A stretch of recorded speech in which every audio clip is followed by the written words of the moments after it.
Hi, can everyone hear? Wait, let me know if you can hear me before I get to pulling y'all up. And then I already got my own technical issues. So let me know if y'all can hear me and see me. Okay, I'm going to pull up our panelists. Okay, perfect. Oh, thanks, Tiff. Y'all, that's my sister-in-law right there. Hey, Dr. Folden. Hi, how are you? Doing well. How are you doing? Come on, pretty good. How is this sound? I was concerned about the headphones. No, it sounds perfect. Sounds good? Okay, good. Dr. Richards. Hi, Dr. Hello. Richards. How you doing? Good. How are you all doing? Very well. Okay, perfect. Waiting on.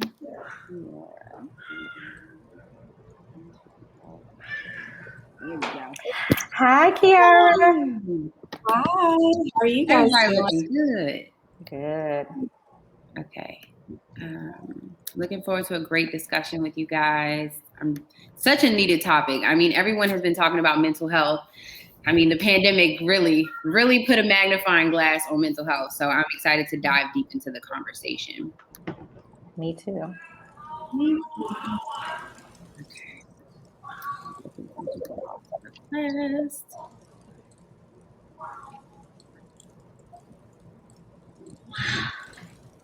And at the end of the panel, you can just hit the leave button in the right corner, and then we'll just click off. Alrighty.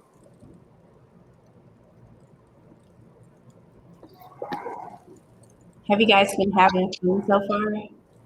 Have we had what? Have you guys been having fun so far? It's been great. Yes. So much fun. You know, I love it's really doing the hybrid experience because we have a lot of moms in our momcation at the Eaton in DC, so we're on site, and we have so many moms virtual, but everyone is so engaged. Yeah. And it's actually my first Momference, so I'm like, this is it. That's so cool. Last year was my first one, and I was like, "Oh, I have got to participate in this some more." I'd never done a virtual conference that was so engaging. Like y'all set the tone for it. That's what it is. But it was so much fun. Yes, yeah. I'm so excited. Third year. First year I was a vendor helper. Second year I did virtual, and then this year I'm doing virtual as well. So come on, moving on up. Right. What about you, Dr. Richards? This is my first one. I am excited, yes. And I've got a chance to poke my head into a couple of the sessions, and it's been really good. Yeah. Good. I'm so happy.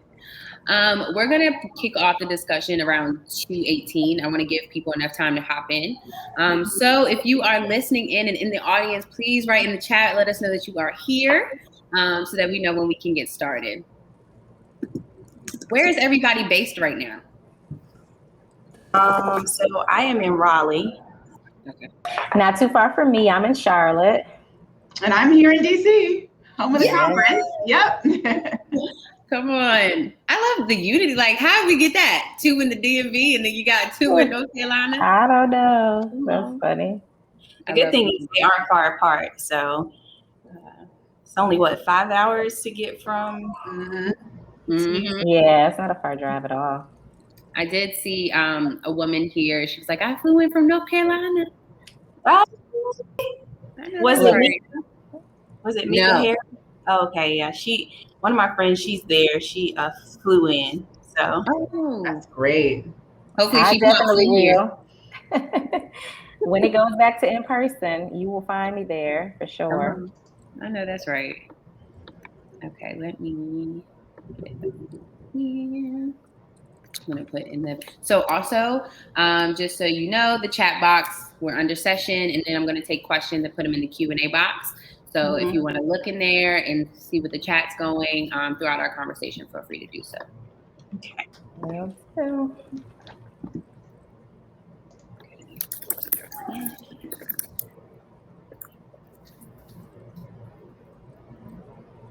I just kicked every child in my house off of the Wi-Fi. I was like, don't play no games with me today. I know that's right. I had to do a little running around too, like, where's the best Wi-Fi? I need to make sure my lighting is good. Right. It's a lot. It is a lot. I can't risk it. I'm at work. Hey, you know what? That actually would have been ideal. Although my Wi-Fi at work is just okay. But today is my husband's birthday, so I was trying not to leave him with all the responsibility of the children. So, so I stayed home. Yeah, shout out to him. Holding it down. Doing what I can. Okay, to everyone, if you are in here and you are with us, drop in the chat so that we know you are here. We are about to get started. I'm so excited because obviously, like I said before, this conversation is so needed. So welcome to the Reclaiming My Mind panel. My name is Mariah Oates. You can consider me as one of your go-to resources for all things PR, media, and motherhood. If you follow me on Instagram, you've my posts where I discuss mental health and my journey, especially throughout the pandemic and all the peaks and valleys that I went through. So I'm so excited to moderate this conversation and dive deep really into our own personal journeys. I hope that you all get some gems. Joining me today, we have Kiara Ruth, who is a wife, a mother, a writer, and a North Carolina tastemaker, okay? Hey. We have Dr. Erica Richards, who is an adult psychiatrist, okay? And then we have Dr. Lisa Folden, who is a licensed physical therapist, mom-focused lifestyle coach, and owner of Healthy Fit Physical Therapy and Wellness Consultants in Charlotte, North Carolina. So give it up for our panelists. Thank you, ladies, so much for being here with me today. Thank you for having us. So let's just jump right in, right? So first, I want to kick off the conversation and ask each of you, and we can go in this order, Kiara, Erica, and then Lisa. How are you today? Like, how is your mental today and right now? I'm first. So today I am doing well. A lot of times my therapist asks me, well, how do you know that you're doing well? And so I've had my coffee, I showered, and today's been a good day. So I am doing well. Awesome. Yeah, I would echo that. I think that we've all learned through the pandemic that it's day by day. As moms, we've learned that. As professionals, we've learned that in trying to manage our own, families, be it elderly family members we're trying to check on during a pandemic without giving them, COVID, to kids we're trying to navigate with virtual learning. So it's day by day. Today, thank you for asking, is a good day. Good. I'm glad to hear. Yep, I would say the same. It's a great day for me. I love Saturdays. I love the weekends. As I mentioned earlier, we're celebrating my husband's birthday today. And, I've got my sister here, one of my dear friends and sorority sisters, and I'm just excited. I'm so happy to be here. So it's a really, really good day today. And thank you for asking. How was your day? Of course. And my day is good. I'm excited to be here, excited to dive into the conversation and just be surrounded by Black women, Black moms. It's super exciting for me. So I'm having a great day as well. So with that, this question is for everyone, but let's start with you, Dr. Folden. How did the pandemic affect your mental well-being? Yeah, it was tough. It was, I was one of those people who was like in disbelief at first. I was like, okay, there's some type of conspiracy happening. Like, we're fine. It's going to be fine. So I was that person at first. And then once I started to see the actual impact, I'm originally from Detroit, Michigan. So my hometown got really hit hard with COVID. And, it just shook me. It just shook me to my core. It tested my limits as a mother, as a partner, being in the house. Like I don't have the gift of teaching and homeschooling. It is not my ministry. I don't feel skilled at it. And so it was really just feeling down on myself several days in a row because I know I wasn't meeting my children's needs. Eventually, I understood I needed to have grace for myself because I was in a very unprecedented situation. But it took a real toll on my mental health, and it made me reconnect to myself and sort of start over, if you will. So it's been good, but it started out really, really tough for sure. That's very relatable. I think a lot of moms, even like in the chat and listening, and even myself, I went through the same exact thing. So definitely very relatable. What about you, Dr. Richards? So it was hard. I mean, I think while the world was learning how to work virtually, a lot of the providers were still going into the hospital. And that was the case for me. I worked every day in a hospital through the pandemic. And so that was, it was certainly provoked fear at first, is being in the hospital without vaccinations, right? This is pre-vaccine. So trying to understand, I mean, you've probably seen the clips of, the doctors pulling off their, clothes in the garage and trying to figure out how to keep their families safe. So navigating that was challenging. And in addition to that, there was what we saw with all of us with increased anxiety, increased mood disorders. We know that happened. And so in addition to kind of navigating that for ourselves, we were trying to figure out how to help our patients with the pandemic, which of course nothing prepared us for this moment. Yes, there are similar situations, but nothing prepared us for that moment. And so that was tough as well. That's so real. Nothing prepared us for this moment. Okay. There was no right way to handle this personally, right? Like there was no guidebook, there was nothing. So however we handled it was the best that we could do. So thank you for sharing that. What about you? So just to kind of keep digging deeper into what Dr. Richards said, when you said there's no better way to go into it, I think I had to have a conversation with my son very early on. He was 6 at the time, and I remember getting to him, hey, I did not say to the first grade teacher, I know you don't want mommy to be your first grade teacher, but we have to extend grace to one another. And so there are going to be days you don't like mommy, and that's okay. And they're going to be mommy's upset, and that's okay. But understand each other and know that, trust me, as much as you want to be at school, I'll too. So I think also during the pandemic, I kind of struggled. It was one of those things where, I couldn't see my therapist in person. And then we had to pivot to online. And my therapist had a baby during the time, so she stopped doing it. It was just all these things. And not to mention how the world just kind of went crazy, like after George Floyd and Ahmaud Arbery. And so it was just like all these things kind of stacked on top of each other. And then now we're home. And so I struggled a lot. And then I upped my therapy. I found a new therapist. I ended up upping my therapy, but I think it was very difficult for me. So I'm just thinking over here, I'm like, whoo, everything he's saying laid on top of each other. Whoo, whoo. Like, I think we all kind of felt that. So you kind of even made me think of something. So how did you get through the pandemic? Like, what did you learn that helped you? And now like the tips and things that you learned. So right now you said you went to therapy, you used therapy, and that helped you. But what other things helped you guys get through? So one of the things about me too is I'm a Christian, I'm a believer. And so one of the things that really helped me was one, just really praying and understanding and remembering what God's word says about me. And then two, therapy, and then also to being open to like sharing what I was going through, having a tribe. And then the last thing was I was in BSF, which is Bible Study Fellowship, and it was just a way for me to like pour into God's word, and just kind of knowing that like I wasn't alone. I think that's what really helped me get through it. But the number one thing is just really understanding that, even through like what I was going through, my suffering, like God was still going to get the glory at the end of it. So it was like, that was like my saving grace. So yeah. That's awesome. Yeah.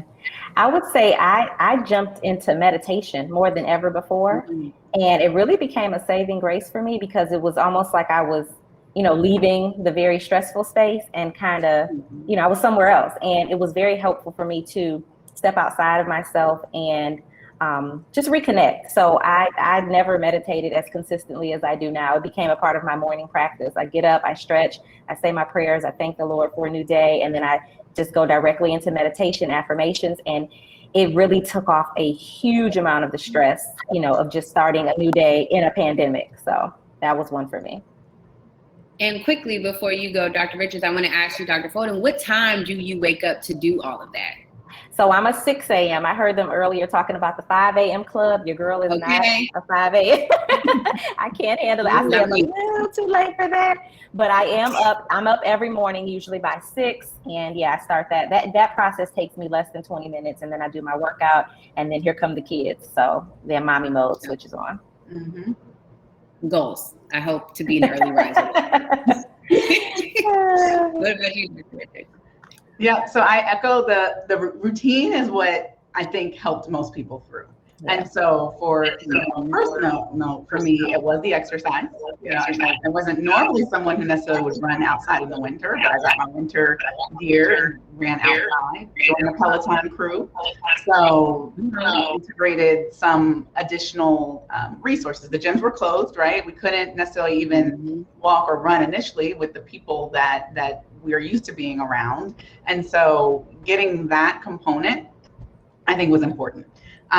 For number two, one of the things that I realized that I encourage moms always to think about is that, and the wording will seem strange, but every now and then it's okay to lower the bar. And so what I said, to Kiara's point about, are we going to finish this math today? Sometimes, you know what? We're not going to finish it until the weekend. We're going to do it, but we may not get through this today. And I think that's okay. And I know all the mamas listening were probably in similar boats. I don't even understand this first or second grade math. How am I supposed to do it? What is the actual assignment? Why am I back in elementary school? All of those things were real questions. And so figuring out how to navigate that, I mean, we can use the pandemic as, experiences in life, which is that, we're all probably, overachievers at times, and knowing when to turn that on, and sometimes when it's okay to set that aside. Is today a breakfast for dinner kind of day? Well, maybe it is. And maybe that's the easiest thing to do. So whatever is needed for that mental health is what I kind of did depending on the day. I know that's right. And lowering the bar, like in giving yourself grace, that is a message. Okay. Yes. Put that in the chat. That is a message. And also something that we need to remind ourselves, right? Like, we don't have to be on all the time. Like, it's okay to just get. So I can appreciate that. And even a follow-up. So what are some everyday strategies and tips that we can use to alleviate the enormous pressure and stress that we feel every day? And Dr. Richards, you can take that. Yeah, so I think there's a few more that I would highlight. One is figure out what you need to support yourself. And so on some days it may be to not exercise, and that's okay. On some days it may be I'm going to eat this, even though I've been baking through the pandemic and I'm trying to watch my weight, and that's okay. On some days it may be, we all learned how to use, the virtual platforms. And so figuring out so I'd say two things. During the pandemic, certainly figuring out how to reach out to others and how to stay connected was really important. Yeah. But now it's that reintegration into society that we have to figure out. Right now, it is actually okay to be near other people, following the CDC guidelines, that sort of thing. But we've almost been, behind closed doors for so long that we have to figure out what that means. And how do we invite people over? And are masks on? Are masks not on? Do we still have to worry about the kids who may not be vaccinated? And what does that mean for us? So I think figuring it out and really applying yourself to figure it out and having these open discussions. Why aren't you vaccinated? Or are the kids going to be safe? Is outside safer? Understanding those standards will be important, because I think it's important for us to get out and see and touch other people now. Yeah, and you even hit on a point that makes me even think, like, what are some tips of how we can communicate that, right? Like, how can we talk about, are you vaccinated? Should we ask, why aren't you? Like, what are the right ways to go about this? Because even being here in person in Momcation, it's like mask on, mask off. I know we all got negative COVID, but still, what are we doing? Like, so what are some we can even communicate that? I'll jump in. I would just say, I think it's very important to, be upfront about, your approach to, how you handle the pandemic, and be confident in your choice, because we all have choices and we don't have to go one way or the other, but also being respectful of everyone else's choices in the situation. So just kind of setting your boundaries. If you are not comfortable getting the vaccination, fine, but maybe that means that you tell the people that you're going to be in close contact with, like, hey, I'm not getting vaccinated. We can continue with mask wearing. Do it however feels most comfortable and natural to you, but then just be mindful and respectful of the people around you, and the fact that, there are going to be differing opinions. I don't think there's anything wrong with asking someone that you are, close with if they are vaccinated, but you also need to respect that they may not answer, and they don't have to. Honestly, that is their choice, and especially when we're talking about matters of health. But just make a decision. Always have a backup plan. That's what I say. Communicate your plan, respect other people's plans and have a backup plan. No, that's right. Yeah, I think this is going to be an interesting time for all of us. And even Dr. Richards, you mentioned like us learning how to be social again. And then I also thought about our kids, right? My daughter's 2 and I call her the pandemic baby, right? Because all of our kids, she never went to daycare. And I know there are a lot of moms who feel me on that. And it's like, wow, how are we going to adjust, back into society? So here, actually, this question is for you. So when we're thinking about, communicating with our children and then even setting boundaries, how did you create your boundaries and then communicate? I know you mentioned a little bit earlier, but how did you protect your mental when it came to communicating with your kids? So I think for me, it was one, knowing my son. Not every communication style is the same. And so you may be able to have very calm conversation with your child, take them out, whatever, but that may not be the case for all moms. And so just really understanding what Miles's communication language is was really important. So I can't have a conversation with him out in public with a lot of people around. He's just going to shut down. He's not. So I had to physically remove him from the situation and for him to understand where I'm coming from. Another thing that I've implemented is when I am talking to him about something, whether it be like to discipline, whatever it may be, I get down on his level because I need him to understand that mommy's meeting you where you are. And then being open to him talking to me and saying, okay, mom, this is how it made me feel. Now, as far as boundaries go, I did have to set those early on because, I come from a family where my mom said, whatever I say goes, we don't talk back. Whatever I say, end it, period. I think for Miles, he was one of those kids where if I said something, he had to say something back to me, and allowing him that space, but then also saying, hey, here's how you talk to mommy. And here's how this is what I expect from you. And then now when we're talking, he's like, hey mom, do you mind can I ask you, or do you mind if I ask you a question? And I go, sure.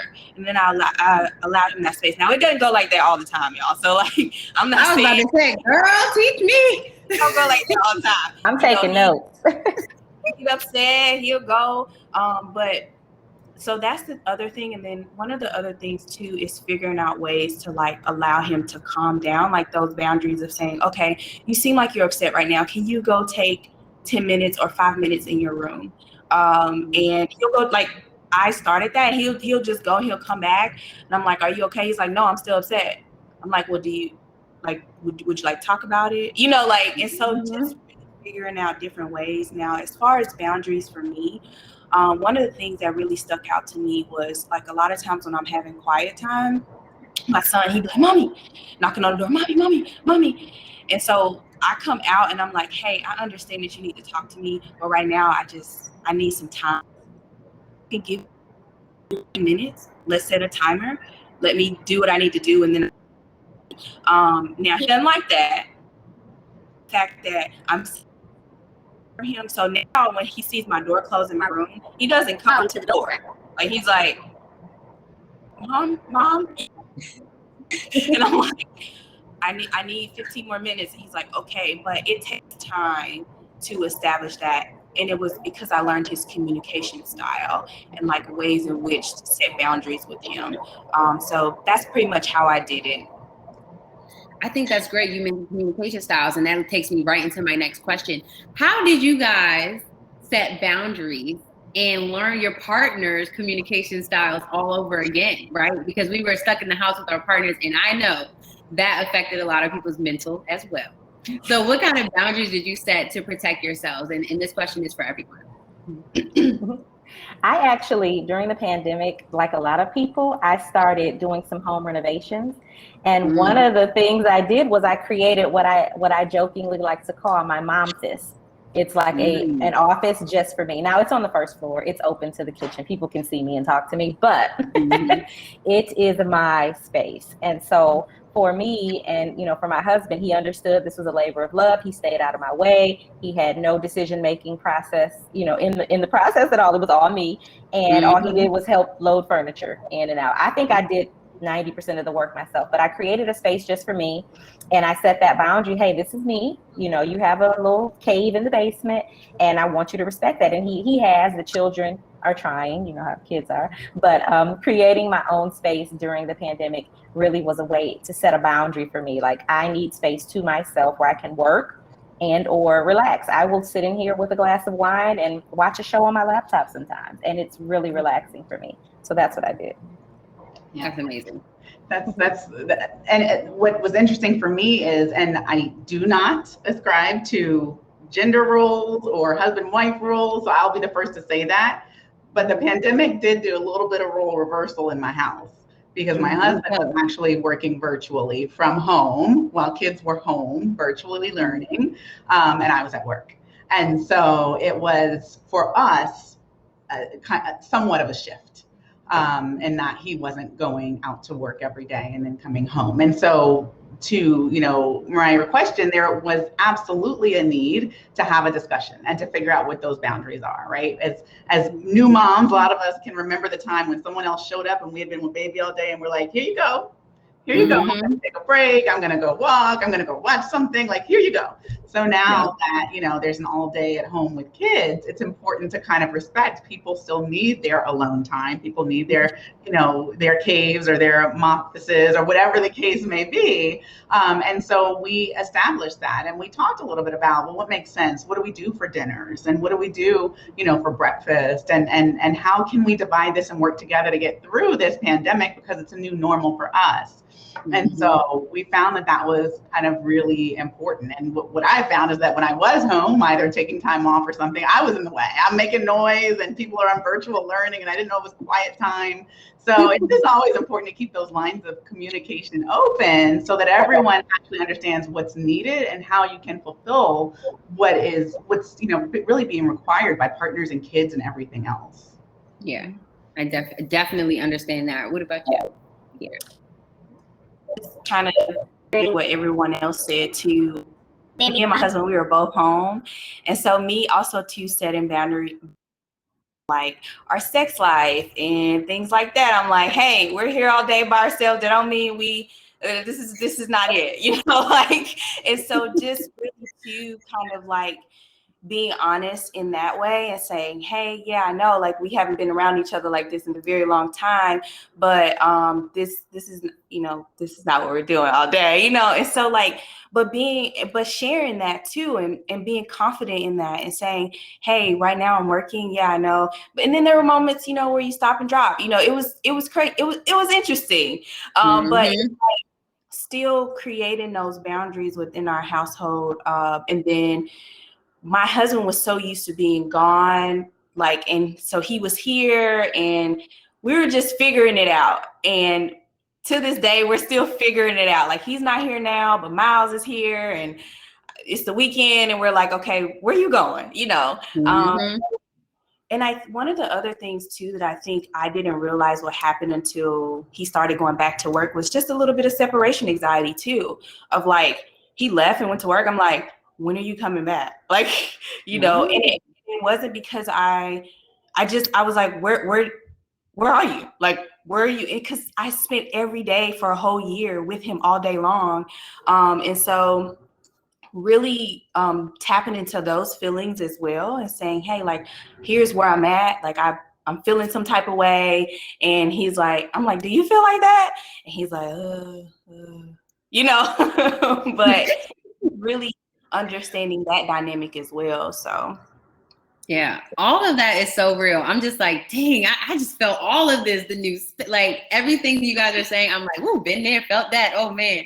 So that just goes to show, like, you know, we're not alone, right? Everyone's mothering journey, mental health journey, relationship journey may be different, but we're not alone and we share in experiences. So I think all of this is so beautiful.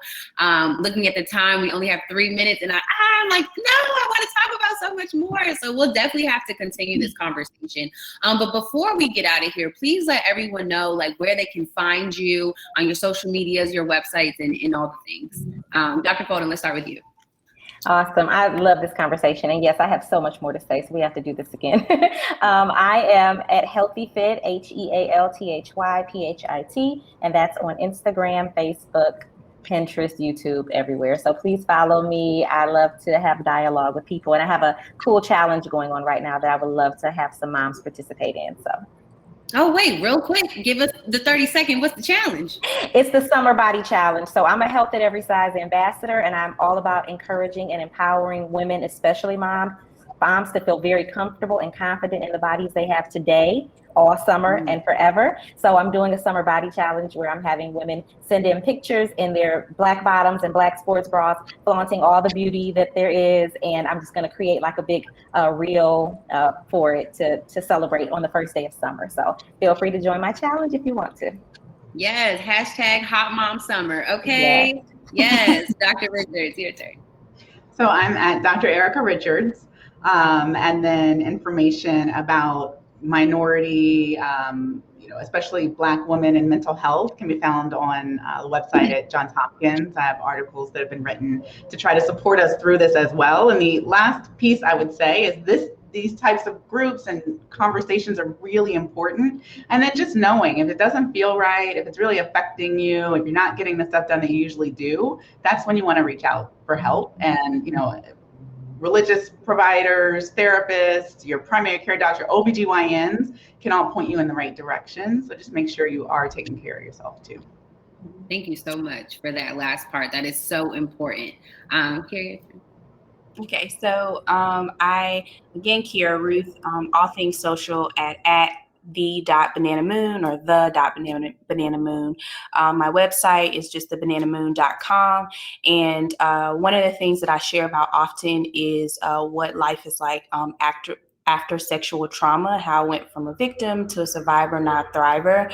And then also to just encouraging women to share their story, just because you never know whose life you might change, and not being afraid to walk in your truth, regardless of what that looks like. So again, it's the.bananamoon on Instagram, Facebook, Twitter, all things social. And please reach out to me. I love to chat with people in my DMs, and I had so much fun on the panel. Yay! Thank you so much, ladies. Again, we're going to continue this. I'm going to hit you later. We're going to do an IG live, and we're going to continue the conversation. So everyone, please follow them, check them out, and stay connected and continue the conversation, because community, especially in this space, is so needed. So thank you so much again, ladies. Everybody, if you're still in here, please head to the main stage. Bye, everybody. Thank you. Bye, everyone.